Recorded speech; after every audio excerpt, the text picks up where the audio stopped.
Okay, we're live. And who am I talking to today? What's your name? My name is Corinne Stevenson. Hi, how are you, Corinne? I'm good. How are you? I'm covering the news here in East Cleveland, Ohio, and you're telling me some stuff about the meeting they had, the town hall meeting. What happened? Yeah. Well, I anticipated one thing, and when I got there, there was a barrage of people from the state, and they were all talking about the dump. And I had been to a protest earlier today over on Noble Road about the dump. And Well, first, what happened at that protest? Let's start there, because it sounds like your day was pretty eventful. Yeah, every day is eventful in East Cleveland. So what happened? What was the protest about? They had a picnic, and they invited the politicians that represent the city of East Cleveland, like Marcia Fudge, the past mayor Gary Norton, the now mayor Brandon King, people like that. They invited them to lunch. They cooked hot dogs out, and they had a cake out and something for people to drink, and they invited them there to have lunch with them outside with the backdrop of the dump, and nobody showed. None of the politicians showed up? None of the politicians showed up. Channel 19 was there and did a piece on it. I think there was also a piece on the 10 o'clock news on Channel 8, maybe. Okay. I'm not for sure about that. But anyway, so fast forward to the meeting. I go to the meeting suspecting that we're going to be talking about this development project that Mr. King's been running all over town talking about. And lo and behold, when I get there, it's a total different subject. What was the subject? The subject was the dump. Okay. And so Kenny Yerko was there, and some state reps and people from the Cuyahoga County Board of Health, people from the county, and the mayor presented each one, and each one had something to say. What I found so interesting, and I don't know backwards math or anything like that, but what I found so interesting was that when the word came down last week about the cleanup of the dump, it came down at $6.5 million. Okay. Based on what I understood this evening, by the time we got finished, we were down to $2 million. So they're shortchanging us. Well, I just don't understand their addition and subtraction. Part of the problem is that they overstate the reality. The reality is that it sounded to me more like this year we're going to get $3 million to clean up the dump.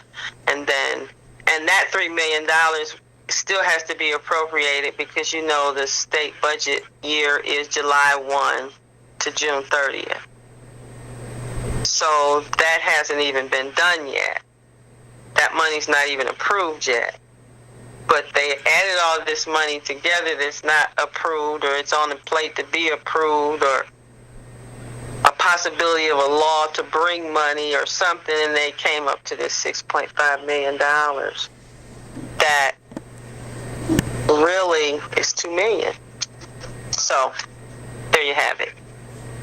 And my other issue with this thing is the way they constantly try and control the environment in the meeting, and it seems to always work against the mayor. There are ways that you can control the environment in a setting like that without having it become disruptive to the total group, having it single out people. You know, it's just for me, it's so unprofessional the way that they handle some of the speaking parts of the things that go on in the meeting. For today in the meeting, one of my colleagues, I'll say, I'm running for mayor, she's running for mayor. She was speaking to the group, and maybe what she was saying was, not necessarily on the subject, but a man has no right to put his hands on you. What man are you talking about? Well, Smedley was in charge of the microphone. Are you talking about Michael Smedley, who's going along with the title? Michael Smedley's in charge of the microphone, and she was, doing her politician thing, and there's nothing wrong with that. And when she wouldn't stop, he just snatched the microphone, and I was like, oh my God. And I just think that things like that's not where that belongs. It's not funny. It's not cute. That's a man the woman is 5'2" tall, and she got on heels. Okay? Yeah, she's my opponent, but you don't put your hands on nobody. You don't have that right. You're the chief of staff. This is not this, and I'm having a real problem with this thing that I'm seeing every day as I go out. It's sort of like a straw boss mentality. And I just find it so interesting that people think it's okay. Now let me ask you. Because it's not okay to put your hands on people. Let me ask you something. If you were elected mayor, will Michael Smedley still be the chief of staff? Oh, no. I would have my own people that I would be looking at for that position. Well, I'm going to let you wrap it up because we're running out of tape time. So wrap it up with whatever you want to say, and we thank you for talking to us.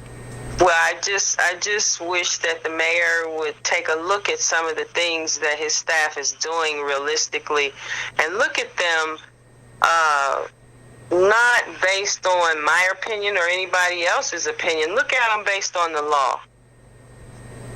And I'm running for mayor, so vote for me. Okay. And what made you want to run for mayor? The things that I'm seeing. The things that I'm seeing is what makes me want to run for mayor. There's a lot